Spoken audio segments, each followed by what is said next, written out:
বলেন তো সবাই, আমার এই কথার জবাব দেন তো, আমাদের জাতির পিতার নাম কি? সবাই বলতে হবে কি নাম? পিছনে ভাইরা যারা একটু মুখ খুলে বলেন তো, জাতির পিতার নাম কি? জাতির পিতা যে ইব্রাহিম, এই ঘোষণাটা কার? আল্লাহ তাআলা বলেন, وَإِذِ ابْتَلَى إِبْرَاهِيمَ رَبُّهُ بِكَلِمَاتٍ فَأَتَمَّهُنَّ قَالَ إِنِّي جَاعِلُكَ لِلنَّاسِ إِمَامًا। আমি ইব্রাহিমকে অনেক পরীক্ষা নিয়েছি, সব পরীক্ষায় ইব্রাহিম ফেল না পাস। আরো জোরে বলেন। আগুনের ভিতরে ফেলে দিয়েছে একটা পরীক্ষা, এই পরীক্ষায় ইব্রাহিম ফেল না পাস। সন্তানকে জবাই করতে বলছে একটা পরীক্ষা, এই পরীক্ষায় ইব্রাহিম ফেল না পাস। স্ত্রী সন্তানকে দূর দেশে রেখে আসতে বলা হয়েছে, সেই পরীক্ষায় ইব্রাহিম পাস। অনেক পরীক্ষা নিয়েছি, সব পরীক্ষায় ইব্রাহিম পাস করার পরে আমি আল্লাহ তাকে ইমাম বানায়া দিছি। বলেন মারহাবা। এই মাইকম্যান ভাই চলে গেছে। রিভেব বুঝো না? রিভেব এটা বুঝো না? রিভেব দাও। তাইলে ইব্রাহিম আলাইহিস সালামকে অনেক পরীক্ষা নিয়েছেন, সব পরীক্ষায় পাস করার পরে আল্লাহ তাআলা তাকে ইমাম বানাইছেন। মারহাবা। কেমন ইমাম? মিল্লাতা আবিকুম ইব্রাহিম। আমি আল্লাহ পুরা মুসলিম জাতির পিতা হিসেবে ঘোষণা দিলাম। তাহলে মুসলিম জাতির পিতা ইব্রাহিম, ঘোষণাটা কার? জোর করে কি জাতির পিতা হওয়া যায়? কথা কন না দেখি। জোর করে জাতির পিতা হওয়া যায়? পাওয়ারের বলে জাতির পিতা হওয়া যায়? ক্ষমতার বলে জাতির পিতা হওয়া যায়? চিল্লায় জাতির পিতা হওয়া যায়? যদি জোর করে কেউ জাতির পিতা হতে চায়, ওই জাতির পিতার মাথার উপরে উঠে মানুষ পেশাব করে। কথা বলেন না? এজন্য জাতির পিতা ইব্রাহিম আলাইহিস সালাম আল্লাহর ঘোষণা। বয়স ৮৬ বছর। জোরে বলেন কত? ৮৬। বাচ্চা কাচ্চা হয় নাই। বাচ্চা কাচ্চা সন্তান যার না হয় সেই শুধু জানে সন্তান না হওয়ার কি ব্যথা। মনে রাখবেন, সন্তান দেওয়ার মালিক আল্লাহ, না দেওয়ার মালিক আল্লাহ। কন্যা সন্তান দেওয়ার মালিক আল্লাহ, পুত্র সন্তান দেওয়ার মালিক কে? রব্বুল আলামিন বলেন, ইয়াহাবু লিমান ইয়াশাউ ইনাসা ওয়া ইয়াহাবু লিমান ইয়াশাউ যুকুর আও ইউযাব্বিজুহুম যুকরানা ওয়া ইনাসা ওয়া ইয়াজআলু মা ইয়াশাউ আকিমা ইন্নাহু আলিমুন কাদির। রব্বুল আলামিন বলেন, আমি আল্লাহ যাকে চাই কন্যা সন্তান দেই, যাকে চাই পুত্র সন্তান দেই, যাকে চাই কন্যা সন্তানও দেই, পুত্র সন্তানও দেই, আবার যাকে চাই কোনো সন্তানই দেই না। তার মানে কুদরতের কারিশমা একমাত্র কার হাতে? আল্লাহর হাতে। এজন্য কারো সন্তান না হলে তাকে তিরস্কার করা যাবে না। শুধুমাত্র কন্যা সন্তানই হয়েছে তাকে খারাপ নজরে দেখা যাবে না। আল্লাহ তাআলাই এই কুদরতের কারিশমা, আল্লাহ তাআলাই এই ফলটা টেনে নেন। ৮৬ বছর বয়সে এখনো সন্তানাদি হয় নাই। একটা দোয়া তিনি সব সময় করেন।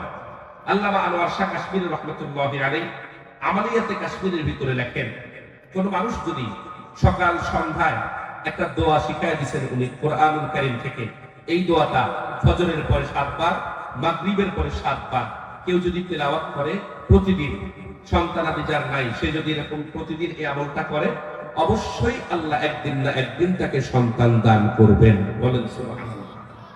দোয়াটা আমার সাথে বলেন, রব্বি হাবলি মিনাস সালিহিন। আবার বলেন, রব্বি হাবলি মিনাস সালিহিন। সবাই বলেন না আমার সাথে, রব্বি হাবলি মিনাস সালিহিন, রব্বি হাবলি মিনাস সালিহিন, রব্বি হাবলি মিনাস সালিহিন। এই দোয়াটা আপনাদের ভিতরে এমন কেউ থাকতে পারে দীর্ঘদিন বিয়ে শাদী করছেন, সন্তানাদি হচ্ছে না, অথবা ছেলের ঘর মেয়ের ঘর আত্মীয় স্বজনের কেউ এমন থাকতে পারে যাদের সন্তানাদি হচ্ছে না, ফজরের পরে 7 বার, মাগরিবের পরে 7 বার কেউ যদি এই দোয়া তেলাওয়াত করে, এই দোয়াটা পড়ে, অবশ্যই আল্লাহ তাআলা তাকে সন্তান দান করবেন। বলেন না সুবহানাল্লাহ। ইব্রাহিম আলাইহিস সালাম ৮৬ বছর বয়স, সব সময় পড়েন রব্বি হাবলি মিনাস সলিহিন, রব্বি হাবলি মিনাস সলিহিন, রব্বি হাবলি মিনাস সলিহিন। একদিন আল্লাহ রাব্বুল আলামিন জিবরাইলকে পাঠিয়ে দিয়েছেন, ও জিবরাইল যাও আমার ইব্রাহিমকে তুমি সুসংবাদ দাও, ফাবাশশারনাহু বিগুলামিন হালিম। জিবরাইল এসে বলে, আল্লাহর খলিল ইব্রাহিম আপনার এই দোয়া আল্লাহ কবুল করেছেন, একজন নেককার সন্তান আল্লাহ আপনাকে দান করবেন। বলেন সুবহানাল্লাহ। ৮৬ বছর বয়সে ইব্রাহিম আলাইহিস সালামের সন্তান হলো, নাম রাখলেন ইসমাঈল। জোরে বলেন কি নাম? আরো জোরে বলেন। ৮৬ বছর বয়সে সন্তানের বাবা হয়েছে, মহাব্বত কম না বেশি? বৃদ্ধ বয়সে সন্তানের বাবা হয়েছে, মহাব্বত বেশি না? একবার বুকের সাথে জড়া ধরে, আবার কপালে চুমু দেয়, আবার ঘাড়ে চুমু দেয়, আবার মাথায় নিয়ে আদর করে। ৮৬ বছর বয়সে সন্তান পাওয়ার পরে ইব্রাহিম আলাইহিস সালাম সন্তানকে যখন খুব আদর করে, ফেরেশতারা আল্লাহকে ডাক দিয়ে বলে, ওগো আল্লাহ, আপনার খলিল ইব্রাহিম এখন দেখি আপনার চাইতে তার সন্তানকেই বেশি মহাব্বত করে। আল্লাহ বলেন, কখনোই না, আমার ইব্রাহিম আমার চাইতে বেশি মহাব্বত আর কাউরে করতে পারে না। ফেরেশতারা বলে, মাবুদ আপনার খলিল ইব্রাহিমকে তাহলে আপনি পরীক্ষা করেন, দেখি আপনার খলিল আপনারই বেশি ভালোবাসে নাকি তার সন্তানদের। এবার আল্লাহ রাব্বুল আলামিন ইব্রাহিম আলাইহিস সালামকে বলছে, ও ইব্রাহিম তোমার সন্তান ছোট্ট বাচ্চা ইসমাঈলকে কোলে নাও, অসুস্থ স্ত্রী হাজেরাকে সঙ্গে নাও, এইবার রওনা দাও, ইরাক থেকে যাইতে থাকবা, যাইতে থাকবা, যাইতে থাকবা, আমি যেখানে গিয়ে থামতে বলবো ওইখানে থামবা, এর আগে তোমাদের বিশ্রাম নেওয়ার অবকাশ নাই। ও মুসলমান বন্ধু, আমাদের জাতির পিতা ইব্রাহিম আলাইহিস সালাম ছোট্ট বাচ্চা ইসমাঈল দুধের বাচ্চারে কোলে নিছে। এরপরে হযরতে হাজেরা অসুস্থ স্ত্রী, কিছুদিন আগে বাচ্চা জন্ম দিয়েছে, এই রকম অসুস্থ স্ত্রীকে সঙ্গে নিয়ে আর ছোট্ট বাচ্চা ইসমাঈলকে সঙ্গে নিয়ে ইরাক থেকে রওনা হয়েছে। মক্কা শরীফ পর্যন্ত হাঁটতে হাঁটতে চলে গেছে। আপনি যদি মোবাইলে সার্চ করেন the distance of Iraq to Mecca, দেখবেন ১৯৯০ কিলোমিটার, তার মানে অলমোস্ট ২০০০ কিলোমিটার ইব্রাহিম আলাইহিস সালাম পায়ে হেঁটে চলে গেছেন। বলেন মারহাবা। কত কিলো? কত কিলো? ২০০০ কিলো। বাংলাদেশের সবচাইতে বড় দূরত্ব হলো কক্সবাজারের টেকনাফ, পঞ্চগড়ের তেতুলিয়া, ৯৮৭ কিলোমিটার। তার মানে বাংলাদেশের সর্বোচ্চ দূরত্বের চাইতেও দ্বিগুণ, ২০০০ কিলোমিটার। এবার আপনি চিন্তা করেন, ওই যুগে কোনো বাস ছিল না, ট্রেন ছিল না, প্লেন ছিল না, যানবাহনের ব্যবস্থা ছিল না। অপরদিকে মরুভূমির ময়দান, বালু আর বালু, বালু আর বালু। ও মুসলমান, আপনারা জানেন সমতল জমি এরকম শক্ত মাটিতে হাঁটার চাইতে কিন্তু বালুর ময়দানে হাঁটতে অনেক কষ্ট বেশি হয়। জাতির পিতা ইব্রাহিম আলাইহিস সালাম ছোট্ট বাচ্চা ইসমাঈলকে বুকের ভিতরে জড়াইয়া হাজেরাকে সঙ্গে নিয়ে এই রকম বালুর ময়দান, হাঁটতে কষ্ট হয়, যানবাহন নাই, হাঁটতে হাঁটতে হাঁটতে হাঁটতে ২০০০ কিলোমিটার চলে গেছে। এইবার আল্লাহ তাআলা বলে, ও ইব্রাহিম তোমার এই সন্তানকে এখন স্ত্রীর কোলে দাও। সন্তানকে স্ত্রীর কোলে দিয়ে দেওয়া হলো। এবার বলে, ইব্রাহিম তুমি তোমার সন্তানকে আর স্ত্রীকে এইখানে রেখে যেখান থেকে আসছো ওইখানে আবার চলে যাও। এবার ইব্রাহিম আলাইহিস সালাম আল্লাহর হুকুম মানার জন্য ইসমাঈলকে হাজেরার কোলের ভিতরে দিয়ে ইব্রাহিম আলাইহিস সালাম আবার পিছনের দিকে রওনা হয়েছে। হাজেরা ডাক দিয়ে বলে, প্রাণের স্বামী আমার, এমন একটা জায়গায় তুমি আমাদেরকে রেখে যাচ্ছ যেখানে কোনো মানুষজন নাই, পশু পাখি পর্যন্ত নাই, গাছ গাছালি নাই, পানির কোনো বন্দোবস্ত নাই, ঘর বাড়ি নাই, যত দূর চোখ যায় শুধু মরুভূমি আর মরুভূমি। এমন একটা বিরান ভূমিতে অসুস্থ আমি আমার কোলের ভিতরে ইসমাইল দিয়ে সামান্য যে খাবার আছে 2-3 দিনের ভিতরে খাবারটাও শেষ হয়ে যাবে, এই জায়গায় আমাদেরকে রেখে যাচ্ছ, কি উদ্দেশ্যে রেখে যাচ্ছ, কেন রেখে যাচ্ছ বলে যাও। ইব্রাহিম আলাইহিস সালাম কোনো কথা বলে না। দ্বিতীয়বার হাজেরা আবারও জিজ্ঞেস করছে, কেন এই জায়গায় রেখে যাও বলে যাও। ইব্রাহিম আলাইহিস সালাম তাও কোনো কথা বলে না। তৃতীয়বার হাজেরা প্রশ্নটা একটু ব্যতিক্রম করে করছে, ও আমার প্রাণের স্বামী, এই জায়গায় আমাকে আর আমার সন্তানকে যে আপনি রেখে যাচ্ছেন, এটা কি আপনার সিদ্ধান্ত নাকি আল্লাহর? ইব্রাহিম আলাইহিস সালাম আঙ্গুলটা উপরের দিকে ইশারা করে বোঝায়, ও আমার প্রিয়তমা স্ত্রী, এমন একটা জায়গা যেখানে যতদূর চোখ যায় কোনো মানুষ নাই, বাড়ি ঘর নাই, গাছগাছালি নাই, পশু পাখির কোলাহল পর্যন্ত নাই, এই জায়গায় তোমাকে যে আমি রেখে যাই, সিদ্ধান্ত আমার না, সিদ্ধান্ত কার? হাজেরা বলে, তাইলে আমার আর কোনো টেনশন নেই, কারণ রিজিকের মালিক কে? আরো জোরে বলেন, যেই আল্লাহ রিজিকের মালিক, ওই আল্লাহর সিদ্ধান্ত যদি হয় এইখানে আমাকে থাকতে হবে, আমার কোনো টেনশন নেই, কারণ রিজিকের মালিক তো সে। সুবহানাল্লাহ বলেন না? এবার আপনারা বলেন তো, রিজিকের মালিক কে? আরো জোরে। জোর হলো না, বুকে হাত দিয়ে বলেন, রিজিকের মালিক কে? আবার বলেন। বলেন তাহলে ঘুষ খান কেন, সুদ খান কেন? বলেন। সুদ আপনাদের এলাকায় নাই তো? আছে? কেন সুদ খান? বলেন। রিজিকের মালিক যদি আল্লাহ হয়, কেন সুদ খান? মনে রাখবেন, তথ্য দিয়ে যায় আপনাদেরকে, মানব আবিষ্কৃত এই পৃথিবীতে সবচাইতে বড় প্রাণীর নাম হলো ব্লু হোয়েল, নীলতিমি। পশুবিজ্ঞান বলে একটা নীলতিমি প্রতিদিন সকালবেলায় 3.5 টন খাবার খায়, সন্ধ্যাবেলায় 3.5 টন খাবার খায়। 1 টনে কত কেজি? আরে কেজি কত? 1 টনে 1000 কেজি। 1 টনে কত কেজি?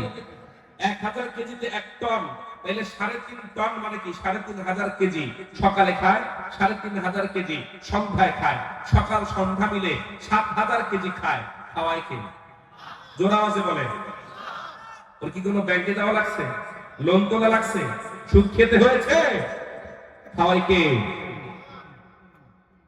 আচ্ছা বলতে পারেন, বাংলাদেশের সবচেয়ে দামি গোশত কোনটা? বলতে পারেন? কিসের গোশত সবচেয়ে দামি? হরিণের। খাইছেন কখনো? আমার শ্বশুর বাড়ি বাগেরহাট, ওই আপনার বাগেরহাট খুলনা ওই এলাকায় সুন্দরবনের কিছু মানে সিক্রেট দোকানে হরিণের গোশত পাওয়া যায়। আমি দেখছি, খাই নাই। 1 কেজি হরিণের গোশত বর্তমান বাজারে 4000 টাকা কেজি। কত? কথা বলেন না। পশুবিজ্ঞান বলে বাংলাদেশের রয়্যাল বেঙ্গল টাইগার, বাংলাদেশের জাতীয় পশু রয়্যাল বেঙ্গল টাইগার, প্রাপ্তবয়স্ক একটা রয়্যাল বেঙ্গল টাইগার প্রতিদিন সকালে 60 কেজি, সন্ধ্যায় 60 কেজি, সকাল সন্ধ্যা মিলে 120 কেজি হরিণের গোশত খায়। আচ্ছা বলেন তো, 120 কেজির ভিতরে 20 কেজি বাদ দিলাম, 100 কেজি গোশত যদি হয়, আর প্রতি কেজির দাম যদি 4000 টাকা হয়, 100 কেজির দাম কত? কত? অঙ্কে কাঁচা, 4 লক্ষ টাকা। এবার বলেন, প্রতিদিন 4 লক্ষ টাকার গোশত যেই বাঘ খায়, খাওয়ায় কে? আরো জোরে বলেন। এবার বলেন, বাঘের দাম বেশি নাকি মানুষের দাম বেশি? আশরাফুল মাখলুকাত কি বাঘ নাকি মানুষ?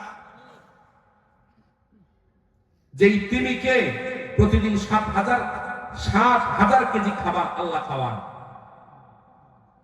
যেই সুন্দরবনের বাঘকে প্রতিদিন 4 লক্ষ টাকা গোশত আল্লাহ খাওয়ান, ওই আল্লাহ কি আপনাকে আমাকে সারাদিনে 2-1 কেজি চাউল আর কিছু ডাউল হারাম না খায়া, সুদ না তুইলা খাওয়াইতে পারবেন না? কথা বলেন না? বলেন, রিজিকের মালিক কে? আপনি আল্লাহর উপরে ভরসা করেন। হাদিস শরীফের হাদিসে কুদসির ভিতর আল্লাহ তাআলা বলেন, আলা ইন্নাল্লাহা বিযান্নি আবদি বি, আমার বান্দা আমার উপরে যেমন ভরসা করে, আমি আল্লাহ তার সাথে তেমন ব্যবহার করি। ধারণা করেই নিয়েছি ব্যবসা কি সুদ ছাড়া করা যায়। আমরা তো ধারণা করেই নিয়েছি আমরা গরিব মানুষ, লোন না তুললে চলবো কেমনে, সুদ ছাড়া চলবো কেমনে। ভাই আপনি যেহেতু ধারণা করেই নিয়েছেন সুদ ছাড়া আপনি চলতে পারবেন না, আল্লাহ তাআলা বলে যা বেটা তুই আসলেও চলতে পারবি না। আপনি নিয়ত করেন আমি 1 টাকা হারাম খাবো না, 1 টাকা সুদ খাবো না। যেই আল্লাহ সমুদ্রের প্রাণীকে খাওয়ায়, যে আল্লাহ বাঘকে খাওয়ায়, যে আল্লাহ কুকুরকে খাওয়ায়, যে আল্লাহ শুকুরকে খাওয়ায়, এরপরে গাছের পাখিকে খাওয়ায়, সে আল্লাহ আমি আশরাফুল মাখলুকাত আমাকেও খাওয়াবে। আমি হারাম খাবো না, ওয়াল্লাহি আল্লাহ আপনাকে খাওয়াবে। আল্লাহর উপরে ভরসা আপনি রাখবেন না। তাইলে বলেন রিজিকের মালিক কে? আরো জোরে বলেন আল্লাহ। মুস্তাদরাকে হাকিম একটা হাদিসের কিতাব, এই কিতাবের ভিতরে এসেছে এক আল্লাহর বান্দা সমুদ্রে মাছ ধরতো। সমুদ্রে মনোযোগ আছে? আসেনি মনোযোগ? সমুদ্রে মাছ ধরতো। প্রতিদিনের মতো একদিন মাছ ধরার জন্য বের হয়েছে, নৌকায় উঠছে। যাইতে যাইতে যাইতে যাইতে নৌকা যে কন্ট্রোল করে যেই জিনিসটা দিয়ে, এটাকে কি বলে? বৈঠা, হাল বলে। নৌকার হালটা সমুদ্রের ঢেউয়ে ভেঙে গেছে। এবার বাতাস যেদিকে নৌকা সেদিকে, নৌকার কন্ট্রোল সে হারায় ফেলছে। যাইতে যাইতে যাইতে যাইতে নৌকা একটা সমুদ্রের দ্বীপের সঙ্গে গিয়ে লাগছে। এবার লোকটা চিন্তা করলো নৌকার কন্ট্রোল তো আমার হাতে নাই, আমাকে এখন নামতে হবে। দেখি তো এই দ্বীপের ভিতরে কোনো মানুষ আছে কিনা।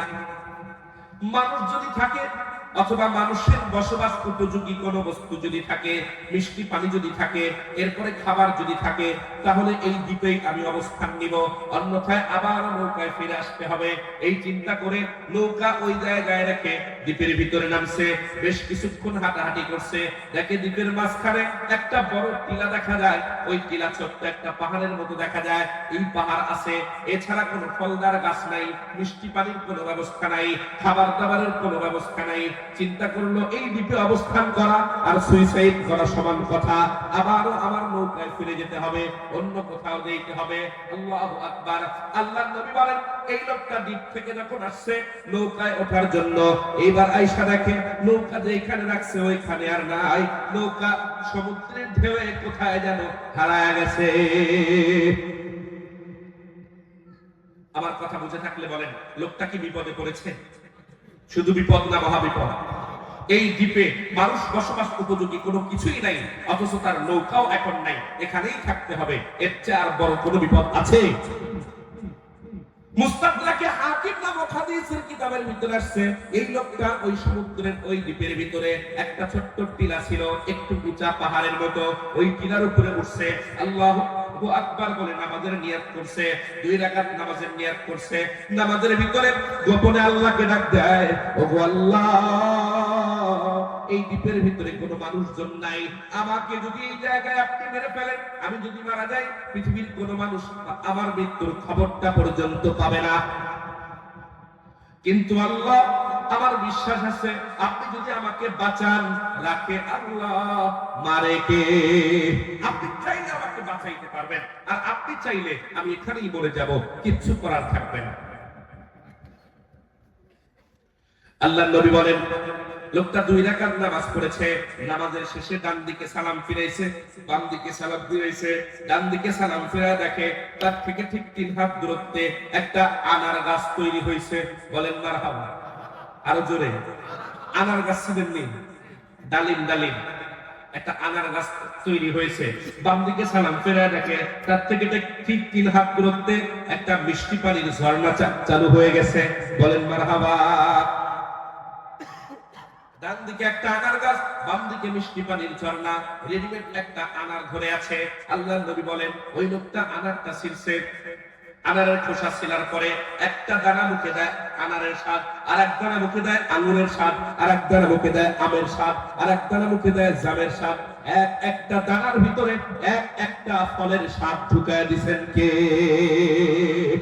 কাদের কুদরত দানি হরচে খাগি আকুনি। মারহাবা। আরো জোরে। কাদের কুদরত দানি হরচে খাগি আকুনি, মুর্দারা তু জান বখশি জিন্দারা মুর্দা কুনি, মুর্দারা তু জান বখশি জিন্দারা মুর্দা কুনি। ওই আনার সকালবেলায় একটা ধরে, ওইটা খাইলে সারাদিন আর ক্ষুধা লাগে না। সন্ধ্যাবেলায় আর একটা ধরে, ওইটা খাইলে সারা রাত আর ক্ষুধা লাগে না। সকাল সন্ধ্যা আনার খায়, আর ওই মিষ্টি পানি পান করে, আনার খায় পানি পান করে, এইভাবে চলতেছে। বাকি টাইম আল্লাহর ইবাদত করে। মুস্তাদরাকে হাকিমের কিতাবের ভিতর আসছে, আল্লাহর নবী বলেন এই লোকটা আনার খায় আর পানি পান করে, আনার খায় পানি পান করে, বাকি টাইম আল্লাহর ইবাদত করে। একদিন দুই দিন নয়, এক দুই বছর নয়, আল্লাহর নবী বলেন আবাদাল্লাহ 500 সানা, একাধারে 500 বছর এমনি আল্লাহর ইবাদত করেছে। কত বছর? আরো জোরে বলেন। এই 500 বছর তারে খাওয়াইছে কে?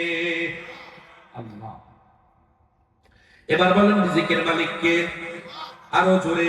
হাজেরা বলে প্রাণের স্বামী আমার, এই জায়গায় রেখে যাওয়া যদি আল্লাহর সিদ্ধান্ত হয়, আমার কোনো ভয় নাই। মনে আসেনি? মনে আছে? এবার হযরত ইব্রাহিম আলাইহিস সালাম চলে গেছে 7 বছর, একবারও সন্তান আর স্ত্রীকে দেখার জন্য আসে নাই। 7 বছর পরে ওই এলাকায় আবার স্ত্রী সন্তানের সাথে সাক্ষাৎ করার জন্য আসছে। বলেন মারহাবা। কত বছর পর? যেই সময় স্ত্রী সন্তানকে রেখে গিয়েছিল, ওই সময় এলাকায় কোনো মানুষজন ছিল না। এখন দেখি কিছু মানুষজনের আনাগোনা দেখা যায়। বাড়িঘর ছিল না, এখন কিছু বাড়িঘর দেখা যায়। এখন মানুষজনের আনাগোনা বোঝা যায়। ইব্রাহিম আলাইহিস সালাম এলাকার ভিতরে ঢুকে দেখে একটা বাবলা গাছের নিচে। কি গাছ? আরো জোরে। বাবলা গাছ চিনেন নি? কলা গাছের মতো, তাই না? বাবলা গাছে কি আছে? একটা বাবলা গাছের নিচে 6-7 বছরের একটা বাচ্চা তীর সোজা করতেছে। তীর 6-7 বছরের একটা বাচ্চা। ইব্রাহিম আলাইহিস সালাম বাবলা গাছের নিচে এই সন্তানের পাশে গিয়ে দাঁড়ায় বলে আসসালামু আলাইকুম। সুবহানাল্লাহ বলেন। সালামটা কে দিছে? কারে দিছে? ছোট্ট বাচ্চাকে। আচ্ছা বলেন তো ইব্রাহিম আলাইহিস সালামের বয়স কত? আরে 86 তো ছিল 7 বছর আগে, আরো 7 হইছে না? 86 এর সাথে কত? কথা কন না। 93 বছর বয়সী ইব্রাহিম আলাইহিস সালাম 7 বছর বয়সী সন্তানকে সালাম দেয়।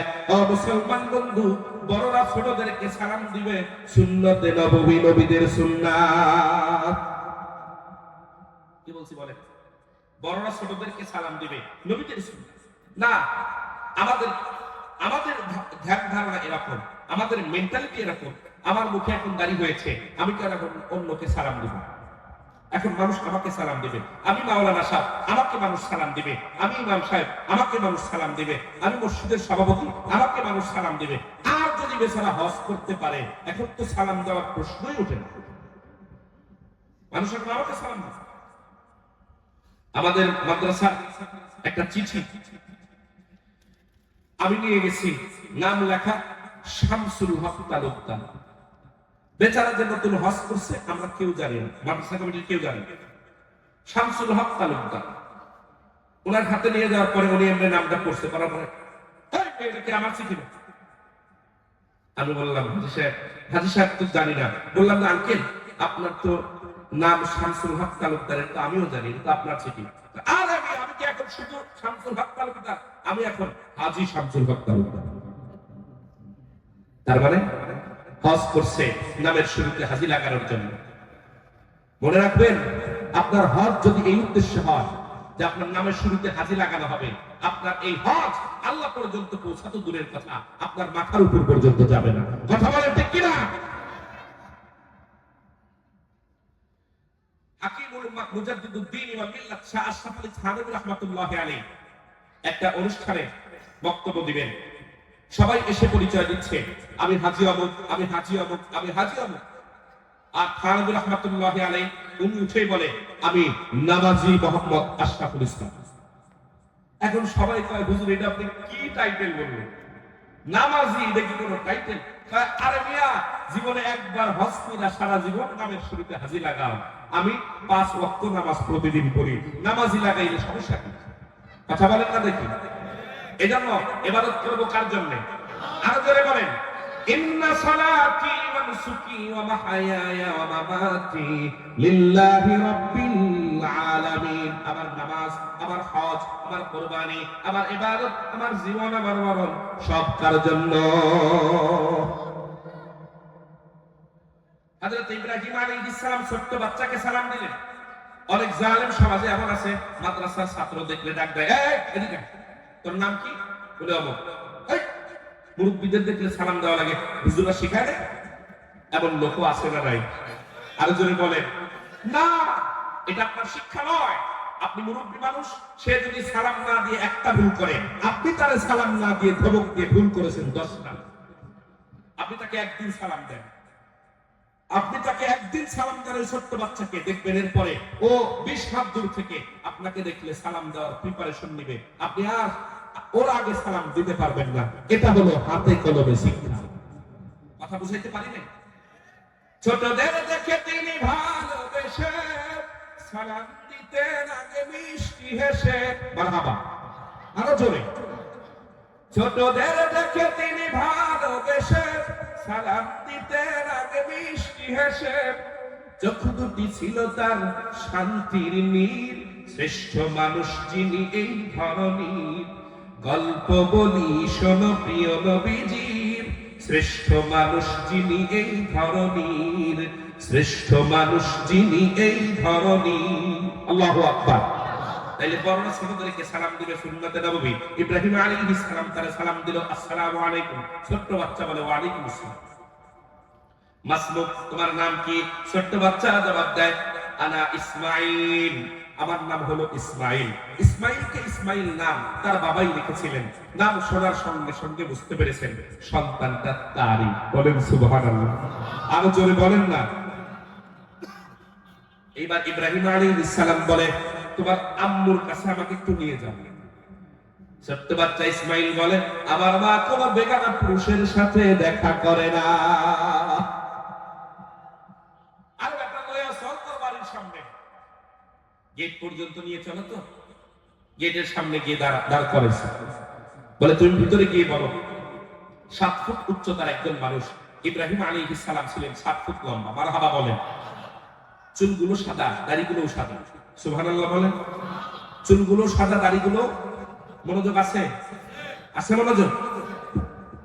শোনেন, মিশকাত শরীফের 2য় খণ্ডে হাদিস এসেছে, এই পৃথিবীতে সর্বপ্রথম যেই মানুষের চুল আর দাড়ি সাদা হয়েছে তিনি হলেন হযরত ইব্রাহিম আলাইহিস সালাম। মারহাবা বলেন। এই পৃথিবীতে সর্বপ্রথম যার চুল এবং দাড়ি সাদা হয়েছে তিনি হলেন হযরত ইব্রাহিম আলাইহিস সালাম। একদিন ইব্রাহিম আলাইহিস সালাম আয়নার সামনে দাঁড়ায় দেখে, ওহো, আমার 2-4টা দাড়ি সাদা, চুল সাদা। আল্লাহকে জিজ্ঞেস করছে, মা হাদা ইয়া আল্লাহ, ওগো আল্লাহ, চুলগুলো সাদা, দাড়িগুলো সাদা, ঘটনা কি? আল্লাহ তাআলা বলে, হাদা ওয়াকার, ও ইব্রাহিম, এটা তোমার সম্মানের প্রতীক।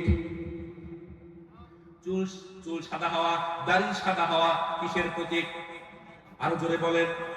জোর আওয়াজ বলেন না, আওয়াজ জোরে হচ্ছে না। হুজুর কিন্তু একটু পরে চলে আসবে। বলেন, চুল দাড়ি সাদা হওয়া কিসের প্রতীক? জোর আওয়াজে বলেন। ইব্রাহিম আলাইহিস সালাম বলেন, ও আল্লাহ, ইন হাদা ওয়াকার জিদনি ওয়াকারা, চুল দাড়ি সাদা হওয়া যদি সম্মানের প্রতীক হয়, তাহলে আমার বাকি কাঁচা দাড়িগুলো, বাকি কাঁচা চুলগুলো আমার সাদা বানায়া দিয়ে আমার সম্মানকে আপনি আরো বৃদ্ধি করে দেন। এজন্য যুবক ভাইরা, মুরব্বীদের সাথে বেয়াদবি করবা না, মুরব্বীদেরকে ধাক্কা দিবা না, মুরব্বীদের সামনে হাঁটবা না, সামনে হাঁটবা না। যদি যাওয়ার প্রয়োজন হয় ইজাজত দিয়ে যাইবা। মনে রাখবা, যার চুল আর দাড়ি যত সাদা, যার বয়স যত বেশি, তার দোয়ার ধার তত বেশি। পরীক্ষা দিতে যাওয়ার সময় মুরব্বীদের কাছ থেকে দোয়া নিয়ে যাইবা। ইন্টারভিউ দিতে যাওয়ার সময় মুরব্বীদের কাছ থেকে দোয়া নিয়ে যাইবা। বিয়ের পাত্রী দেখতে যাওয়ার সময় মুরব্বীদের কাছ থেকে দোয়া নিয়ে যাইবা। ইনশাআল্লাহ। জোরে কও না। হ্যাঁ, এক যুবক রাস্তা দিয়ে হাঁটতেছে, এক এইরকম মাজা বাঁকা হয়ে যায়, এরকম কিছু মুরব্বী আছে না, একদম মাজা কুচা হয়ে গেছে। ওরে কয়, ও চাচা, রাস্তার মধ্যে কি খোঁজেন? মানে এমন ভাবে হাঁটে মনে হয় যে রাস্তায় কিছু খুঁজতেছে। ঠিক না? আরে চুল দাড়ি তো এমনিই পাকা হয় নাই, বয়সে পাকছে, বাতাসে তো পাকে নাই। মুরব্বী জবাব দেয়, হ্যাঁ যুবক, তুমি আমার আমাকে বলো আমি রাস্তার ভিতরে কি খুঁজি? যুবক ভাই, আমি একদিন তোমার মতো যৌবন কাল আমার ছিল, তোমার মতো চুলদারি কালো ছিল, তোমার মতো এরকম হৃষ্টপুষ্ট শরীর আমার ছিল। আমার সেই যৌবন কাল কোথায় হারায় গেল রে? সেই যৌবন কাল আমি খুঁজে বেড়াচ্ছি। যুবক ভাই, একদিন তুমিও ওই মুরব্বীর পর্যায়ে পৌঁছাইবা, মুরব্বীদের সাথে বেয়াদবি করবা, তুমিও মানুষের কাছ থেকে বেয়াদবি পাইবা, মুরব্বীদেরকে আদব দিবা, সম্মান দিবা, ভবিষ্যতে তুমিও সম্মান পাইবা। এই পৃথিবীতে সর্বপ্রথম চুলদারি পাকা হয়েছিল হযরত ইব্রাহিম আলাইহিস সালামের। তিনি আয়নার সামনে দাঁড়ায় বলেন, ও আল্লাহ, আমার যদি চুলদারি সাদা হওয়া সম্মানের প্রতীক হয়, বাকি কাঁচা চুলগুলো, বাকি কাঁচা দাড়িগুলো আপনি পাকা বানায়া আমার সম্মানকে আরো বৃদ্ধি করে দেন। ও আমার এলাকার ভাইরা, এলাকার বন্ধুরা, মুরব্বী বাবাজিরা, হযরত ইব্রাহিম আমাদের জাতির পিতা আলাইহিস সালাম আল্লাহর কাছে দোয়া করে, আল্লাহ আমার কাঁচা চুলগুলো সাদা বানায় দাও, কাঁচা দাড়িগুলো সাদা বানায় দাও। আর আমাদের সমাজে বহু এমন মানুষ আছে 60-70 বছর বয়স হয়ে গেছে, দাড়িগুলো, চুলগুলো সাদা, চুল সাদা, দাড়ি কালো খিজাব লাগাইয়া কচি খোকা সাজতে চায়। আছে না নাই? আরো জোরে বলেন। না না না, এটা উচিত না। আল্লাহ তাআলা আমাদের বুঝদার করেন, জোরে বলেন আমিন। হযরত ইব্রাহিম আলাইহিস সালাম সন্তানকে ঘরের ভিতরে পাঠিয়ে দিয়েছে, যাও তোমার মাকে গিয়ে বলো 7 ফুট উচ্চতার একজন মানুষ, চুলগুলাও সাদা, দাড়িগুলোও সাদা, দেখা করতে আসছে। মা শুনেই বুঝতে পারছে এটা তার বাবা ইব্রাহিম। বলে, বাবারে, এটা আর কেউ নয়, তুমি চিনতে পারো নাই, এটাই হলো তোমার বাবা ইব্রাহিম। ঠিক আছে, ডেকে নিয়ে আসো। এবার ইব্রাহিম আলাইহিস সালাম এবং ইসমাইল এবং হাজেরা তিনজন মিলে একসাথে বসবাস করা শুরু করছে। বলেন মারহাবা। আরো জোরে। কিছুদিন পরে আল্লাহ তাআলা ইব্রাহিম আলাইহিস সালামের কাছে ওহী নাযিল করছেন, ও ইব্রাহিম, তোমার সন্তানের পায়ের আঘাতে একটা কূপ তৈরি হয়েছিল, কূপটার নাম জানো কি? বলেন না। ইসমাইলের পায়ের আঘাতে ছোট্টবার একটা কূপ তৈরি হয়েছিল, কূপের নাম জমজম কূপ। ইব্রাহিম, এই জমজম কূপ থেকে ঠিক 15 হাত দূরত্বে, জমজম কূপের 15 হাত ডিস্টেন্সে একটা ঘর আমি আল্লাহ বানিয়েছিলাম, যে ঘরটা এই পৃথিবীর সর্বপ্রথম ঘর। ইন্না আউয়ালা বাইতিন উদিআ লিন-নাস লাল্লাযী বিবাক্কাতা মুবারাকান ওয়া হুদান লিল আলামিন। এই পৃথিবীর সর্বপ্রথম ঘর ফেরেশতাদের মাধ্যমে আমি আল্লাহ তৈরি করেছিলাম। নূহ আলাইহিস সালামের মহাপ্লাবনে ঘরটা ধ্বংস হয়ে গেছে। ও ইব্রাহিম, এই ঘরটা তোমাকে বানানোর গুরু দায়িত্ব প্রদান করলাম। এখন এই ঘর তোমাকে আবার নতুন করে তৈরি করতে হবে। ঘর ভেঙে গেছে কিন্তু ফাউন্ডেশন এখনো আছে। চারকোনা দেখো, ফাউন্ডেশন দেখা যায়, ওই ফাউন্ডেশনের উপরে নতুন করে আরেকটা ঘর বানাও, এই দায়িত্ব তোমার। ইব্রাহিম আলাইহিস সালাম আল্লাহর ঘর বানানোর গুরু দায়িত্ব পেলেন। আমার কথা কি আপনারা বুঝতেছেন? ঐতিহাসিক এই কথাগুলো মনে রাখেন, ইতিহাসের কথা স্বর্ণাক্ষরে লিখে রাখার মতো। আমি এই কথাগুলো যা যা বলতেছি সবগুলো কথা তাফসীরে ইবনে কাসির, আল্লামা ইমাদউদ্দিন ইবনে কাসির রাহমাতুল্লাহি আলাইহি তিনি সূরা বাকারা 123 নম্বর আয়াতের ব্যাখ্যায় এই সব কথাগুলোই বলেছেন। মনোযোগ আছে? মাশাআল্লাহ। হযরত ইব্রাহিম আল্লাহ তাআলার পক্ষ থেকে কাবা ঘর নির্মাণের গুরু দায়িত্ব পেলেন। এবার ইব্রাহিম আলাইহিস সালাম কাবা নির্মাণের প্রিপারেশন নিলেন। আপনাদের এলাকায় রাজমিস্ত্রি যারা কাজ করে, আমাদের এলাকায় রাজমিস্ত্রি যারা কাজ করে দুইজন থাকে, একজন থাকে হেড মিস্ত্রি আর একজন থাকে হেল্পার। আপনাদের এলাকায় তো তাই নাকি? একজন থাকে কি হেড মিস্ত্রি আর একজন থাকে হেল্পার। হেল্পারের দায়িত্ব মাল মশলা বানায় দেয় আর হেড মিস্ত্রি নির্মাণ কাজ করে। আল্লাহু আকবার। কাবা ঘরের নির্মাণের দায়িত্ব হযরত ইব্রাহিম আলাইহিস সালাম পাইলেন। ইব্রাহিম আলাইহিস সালাম তিনি হলেন হেড মিস্ত্রি, আর তার সন্তান ইসমাইল যাবিহুল্লাহ তিনি হলেন তার হেল্পার। বলেন মারহাবা। তাইলে বলেন হেড মিস্ত্রি খলিলুল্লাহ, বলেন তো হেড মিস্ত্রি খলিলুল্লাহ, বলেন বলেন হেড মিস্ত্রি খলিলুল্লাহ, বলেন বলেন হেল্পার যাবিহুল্লাহ, জাবিহুল্লাহ মানে ইসমাঈলকে জবাই করতে নিয়ে যাওয়ার পর থেকে তার উপাধি হয়েছে জাবিহুল্লাহ। তাইলে হেড মিস্ত্রি খলিলুল্লাহ, হেল্পার জাবিহুল্লাহ, বানাচ্ছেন বাইতুল্লাহ। বলেন সুবহানাল্লাহ। হেড মিস্ত্রি খলিলুল্লাহ, হেল্পার জাবিহুল্লাহ, বানাচ্ছেন বাইতুল্লাহ। হযরত ইসমাঈল চুনসুরকি মাখায় দেয়, মাল মশলা ম্যাটেরিয়াল বানায় দেয়। আর ইব্রাহিম আলাইহিস সালাম একটার উপর একটা, একটার উপর একটা, একটার উপর একটা এরকম পাথর দিয়ে গাঁথুনি দেয়। হযরত ইসমাঈল চুনসুরকি গোলায় দেয়, ইব্রাহিম পাথর দিয়ে গাঁথুনির কাজ করে। মারহাবা জোরে বলেন। এইভাবে কাজ করতেছে করতেছে করতেছে করতেছে। তাফসীর রুহুল মাআনি আল্লামা সাইয়্যিদ মাহমুদ আলুসি আল বাগদাদি আল হানাফি তিনি তার কিতাব তাফসীর রুহুল মাআনির ভিতরে লেখেন, কাজ করতে করতে করতে করতে এক সময় হাতটা এতদূর পর্যন্ত চলে গেছে, যতদূর হাত যায় ততদূর গাঁথনি শেষ। এরপরে আরো কাজের প্রয়োজন, ছাদের কাজের প্রয়োজন, আরো উপরে কাজের প্রয়োজন। কিন্তু ইব্রাহিম নবীর হাত তো আর উপরে যায় না, আর তো উপরে হাত যায় না, কিন্তু উপরে কাজের দরকার। আল্লাহকে ডাক দিলেন, মাবুদ, ওগো আল্লাহ, আরো উপরে কাজের দরকার। আমার হাত তো আর উপরে যায় না, এখনো ছাদের কাজ বাকি আছে, এখনো ডান বাম সাইডের কাজ বাকি আছে, কিন্তু হাত তো আর উপরে যায় না। কি করা যায়? রব্বুল আলামিন বলে, ও ইব্রাহিম, তোমার ডান সাইডে একটা পাথর দেখা যায়, ওই পাথরের উপরে দাঁড়াও। মারহাবা বলেন। হযরত ইব্রাহিম আলাইহিস সালাম পাথরের উপরে দাঁড়ায়। রব্বুল আলামিন ইব্রাহিম আলাইহিস সালামের জন্য ওই পাথরটাকে লিফট বানায়া দেয়। হজম না করছেন কেউ আছেন এখানে? হজম না করছেন কেউ আছেন? মাশাআল্লাহ মাশাআল্লাহ মাশাআল্লাহ, হজম না করছেন। আপনারা বলেন, কাবা শরীফের সামনে একটা মাকামে ইব্রাহিম আছে না নাই? আছে। হাজী সাহেবরা সাক্ষী দেন আছে। ওই মাকামে ইব্রাহিমের ভিতরে চোখ দিলে দেখা যায় দুইটা পায়ের চিহ্ন। দেখছেন আপনারা? দুই পায়ের চিহ্ন। মুসলমান, এটা হলো সেই পাথর ছিল যেই পাথরে ইব্রাহিম আলাইহিস সালাম ওই কাবা নির্মাণের জন্য দাঁড়াইছেন। ডান দিকে কাজের প্রয়োজন, পাথর তার ডান দিকে নিয়ে উপস্থিত হয়। বাম দিকে কাজের প্রয়োজন, পাথর ইব্রাহিমকে নিয়ে বাম দিকে উপস্থিত। ছাদের কাজের প্রয়োজন, ছাদের কাছে উপস্থিত। যেই দিকে কাজের দরকার, পাথর ইব্রাহিম নবীকে নিয়ে সেই দিকে পৌঁছায় যায়। বলেন মারহাবা। বাস, কাজ করতেছে কাজ করতেছে, কাবা শরীফ নির্মাণ কাজ চলতেছে। এক সময় নির্মাণ করতে করতে করতে করতে কাবা নির্মাণের কাজ শেষ। বলেন সুবহানাল্লাহ। এবার ইব্রাহিম আলাইহিস সালাম ইসমাঈলকে বলে, আসো, কাবা নির্মাণ করছি না দুজন মিলে, এবার কাবা ঘর একটু ধরে দুজন মিলে দোয়া করি। ইব্রাহিম আর ইসমাঈল দুই নবী মিলে কাবা ঘরের চৌকাঠ ধরে একটা দোয়া করেছিলেন। ওই দোয়াটাই সূরা বাকারার 123 নম্বর আয়াত। আমি তেলাওয়াত করব। এই আয়াতে দুইজন নবীর নাম আছে।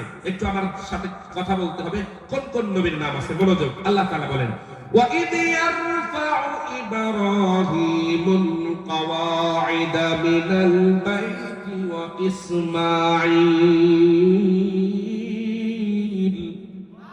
কয় নবীর নাম? আরো জোরে বলেন। 1 নাম্বার, 2 নাম্বার। মাশাআল্লাহ, বুঝতেছেন আপনারা? আল্লাহ তাআলা বলেন, ইব্রাহিম এবং ইসমাঈল দুইজন মিলে যখন কাবা নির্মাণ শেষ করলো, রবের কাছে দোয়া করতেছে, ইয়া রব, রব্বানা তাকাব্বাল মিন্না ইন্নাকা আনতাস সামিউল আলিম। ও আল্লাহ, আমি আর আমার সন্তান দুইজন মিলে কাবা ঘর নির্মাণ করলাম।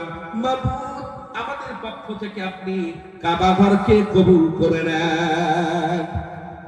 ইব্রাহিম নবীর শিক্ষা, কোন ভালো কাজ করার পরে সর্বপ্রথম দোয়া করতে হবে, আল্লাহ এই কাজটাকে আপনি কবুল করে নেন। নামাজ পড়ার পরে সর্বপ্রথম দোয়া হবে, আল্লাহ নামাজকে কবুল করে নেন। যাকাত দেওয়ার পরে সর্বপ্রথম দোয়া হবে, আল্লাহ যাকাতকে কবুল করে নেন। রোজা রাখার পরে সর্বপ্রথম দোয়া হবে, আল্লাহ রোজা কবুল করেন। হজ করার পরে সর্বপ্রথম দোয়া হবে, আল্লাহ হজকে কবুল করেন। এই আজকের মাহফিল আয়োজন করেছে মাহফিল ইন্তেজামিয়া কমিটি সহ সবার দোয়া প্রথম হবে এই আল্লাহ আজকের মাহফিলটাকে কবুল করে নেন, জোরে বলেন আমিন। এই যে মসজিদ করেছেন সর্বপ্রথম দোয়া হবে আল্লাহ মসজিদকে কবুল করে নেন, বলেন আল্লাহুম্মা আমিন।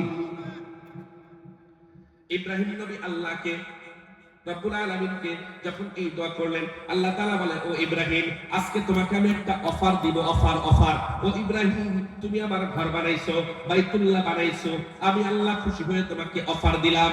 আজ বাইতুল্লাহ নির্মাণের এই অবদানকে সামনে রেখে তুমি ইব্রাহিম আমার কাছে যা চাইবা আমি আল্লাহ তোমাকে তাই দিব। বলেন সুবহানাল্লাহ, আর জোরে বলেন। আচ্ছা বলেন তো অফারটা কি ছোট না বড়? হ্যাঁ, ছোট না বড়? কত বিশাল! সবকিছুর মালিক, সবকিছুর স্রষ্টা আল্লাহ, তিনি বলছেন আজ তুমি আমার কাছে যা চাইবা আমি তোমাদের তাই দিব। সুবহানাল্লাহ। ইব্রাহিম আলাইহিস সালাম বলে, বাবু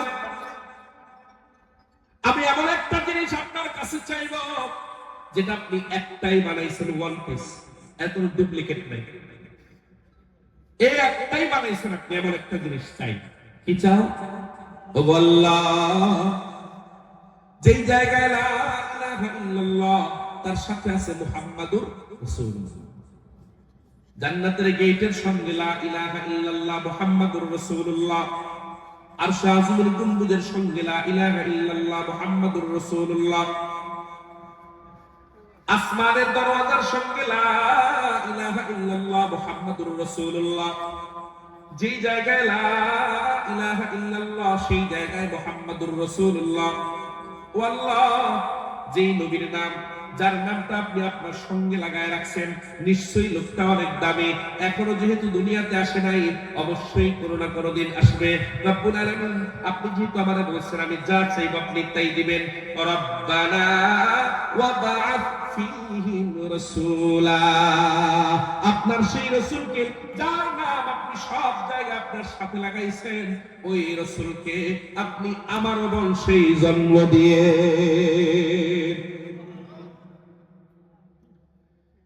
ইব্রাহিম নবীর দুই সন্তান, জোরে বলেন কয় সন্তান? ইসমাইল, ইসহাক। বলেন ইসমাইল, ইসহাক। কাবা নির্মাণে যিনি ছিলেন তার নাম কি? ইসহাক কাবা নির্মাণে কিন্তু ছিলেন না। ইসহাকের সন্তানের নাম ইয়াকুব। ইয়াকুব নবীর 12 সন্তান, এই 12 সন্তানের একজনের নাম ইউসুফ, বাকি 11 জন। এই 12 সন্তান, তাহলে ইসহাকের সন্তানের নাম ইয়াকুব, ইয়াকুব নবীর 12 সন্তান, এই 12 সন্তান থেকে বনি ইসরাইলের 12টা গোত্র, এই 12টা গোত্রে হাজার হাজার হাজার হাজার নবী আসছে। ইসহাকের বংশে হাজার হাজার বনি ইসরাইলের নবী আসছে, কিন্তু ইসমাইল কাবা নির্মাণে যিনি সহযোগী ছিলেন তার বংশে একজন মাত্র নবী আসছে, তার নাম মুহাম্মাদুর রাসূলুল্লাহ সাল্লাল্লাহু আলাইহি ওয়াসাল্লাম। এবার হযরত ইব্রাহিম আলাইহিস সালাম আল্লাহর কাছে বললেন, বাবু আমার বংশে আপনি নবী দিবেন, সেই নবীর কাজ হবে 4টা। জোরে বলেন কয়টা? রব্বানা ওয়াবাস ফীহিম রাসূলাম মিনহুম ইয়াতলু আলাইহিম আয়াতিক, সহিহ শুদ্ধ কোরআন তেলাওয়াত করবে, ওয়া ইউআল্লিমুহুমুল কিতাব, কোরআনের ব্যাখ্যা বিশ্লেষণ তাফসীর মানুষের সামনে পেশ করবে, ওয়াল হিকমা, হাদিস পড়ে পড়ে শোনাবে, নিজেরা পড়বে এবং শোনাবে, ওয়া ইউযাক্কিহিম, তাজকিয়া নফস করবে। এই 4টা সিলেবাস বাস্তবায়নে মুহাম্মদ সাল্লাল্লাহু আলাইহি ওয়াসাল্লাম কাজ করবে। আল্লাহর নবী দুনিয়াতে আসার পরে রাসূলের মিশন ছিল এই 4টা। এই 4টা সিলেবাস বাস্তবায়নে আল্লাহর নবী সাল্লাল্লাহু আলাইহি ওয়াসাল্লাম একটা মাদ্রাসা নির্মাণ করেছিলেন। মাদ্রাসার নাম মাদ্রাসাতুস সুফফা। বলেন মাদ্রাসাতুস সুফফা, বলেন মাদ্রাসাতুস, সবাই বলেন না মাদ্রাসাতুস সুফফা, সুফফা, সুফফা। এই মাদ্রাসাতুস সুফফার অনেক ওয়াকিয়া কিতাবে আসছে, কোরআনে আসছে, হাদিস শরীফের ভিতরে আসছে, বুখারীতে এসেছে মাদ্রাসাতুস সুফফার ওয়াকিয়া। একটা ছোট্ট ঘটনা বলি। মাদ্রাসাতুস সুফফা, এই মাদ্রাসাতুস সুফফা আর আমাদের মাদ্রাসাগুলোর ভিতরে অনেক মিল আছে। হযরত ইমাম রাইসুল মুহাদ্দিসিন ফিল হাদিস আবু হুরায়রা রাদিয়াল্লাহু তাআলা আনহু থেকে বর্ণিত, তিনি বলেন, ইন্না আসহাবাস সুফফাতি কানু উনাসান ফুকারা মাদ্রাসাতুস সুফার বেশিরভাগ ছাত্র ছিল দরিদ্র। আমাদের মাদ্রাসাগুলো কওমি মাদ্রাসা, হাফিজি মাদ্রাসা, নুরানি মাদ্রাসারও দেখবেন বেশিরভাগ ছাত্র দরিদ্র বাবার সন্তান। কথা কি মানেন? বেশিরভাগ ছাত্র কোন সন্তান? দরিদ্র বাবার সন্তান। যারা কিন্ডারগার্টেনে পড়াইতে পারে না, ইংলিশ মিডিয়ামে পড়াইতে পারে না, তারাই এই মাদ্রাসা কওমি মাদ্রাসা, হাফিজি নুরানি মাদ্রাসায় দিয়ে দেয়, যা ফি সাবিলিল্লাহ। আল্লাহর নবীর মাদ্রাসার বেশিরভাগ ছাত্র ছিল দরিদ্র। হযরত আবু হুরায়রা বলেন, একদিন এমন হইল 3 দিন যাবত আমি আবু হুরায়রা কোনো খাবার নাই, আমার পেটে কোনো খাবার যায় নাই।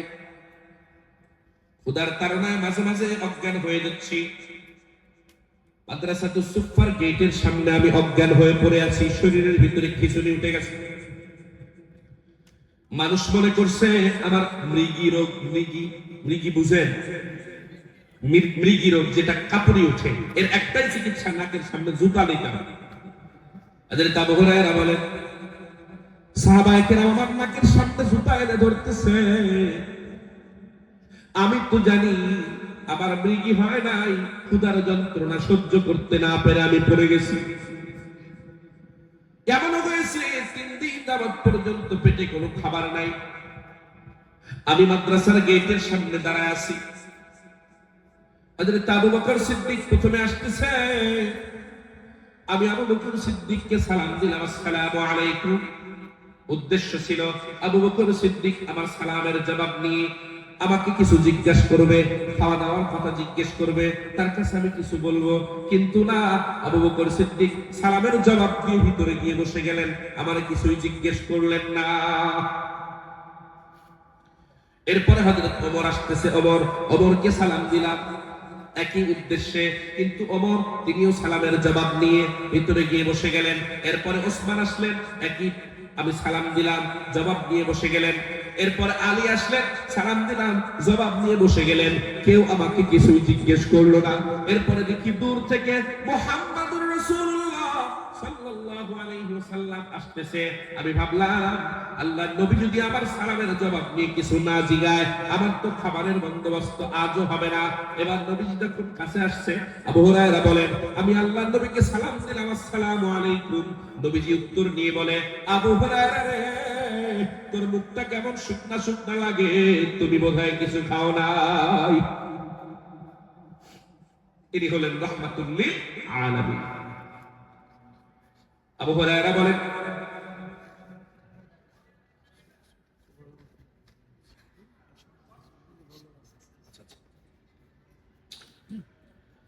তখন আবু হুরায়রা বলে, রাসূল আমাকে জিজ্ঞেস করলেন, তুমি কিছু খাও নাই? আমি বললাম, ইয়া রাসূলুল্লাহ, না। আমি পাশে বসলাম। নবীজি বলেন, তুমি বসো, দেখি কেউ আসলে আমি তোমার খাবারের বন্দোবস্ত করব। একজন আসছে, এক কাপ দুধ, উটের দুধ, এসে বলে, ইয়া রাসূলুল্লাহ, আপনাকে হাতিয়ে আপনি খান, অন্যদেরকে খাওয়ান। তখন রাসূল আবু হুরায়রাকে ডাক দিয়ে বলছে, আবু হুরায়রা, নাও, তুমি এটা নিয়ে দেখো তো আমার মাদ্রাসাতুস সুফায় সর্বমোট ছাত্র কতজন আছে? বলে, মাদ্রাসাতুস সুফায় মুহূর্তে 70 জন ছাত্র আছে। 70 জন। কতজন? বলে, সবাইকে বিসমিল্লাহ বলে খাইতে বলে। আবু হুরায়রা চিন্তা করলো, সর্বনাশ, একজনে খায়া যদি দ্বিতীয় জনের জন্য রাখে, তাহলে দ্বিতীয় জন পাবে, 3 নাম্বার জন তো আর পাবে না। এখানে 70 জন ঘুইরা আমি, এটা তো আকাশ কুসুম চিন্তা। তারপরেও যাও, রাসূল তো বলছে সবাইকে বলে বিসমিল্লাহ বলে খাও, বিসমিল্লাহ বলে খাও। হযরত আবু হুরায়রা বলেন, আরে 70 জন ছাত্র সবাই পেট পুরে দুধ খাওয়ার পরে দেখলাম দুধের পেয়ালায় দুধ যেমন তেমনই রয়ে গেছে। সুবহানাল্লাহ।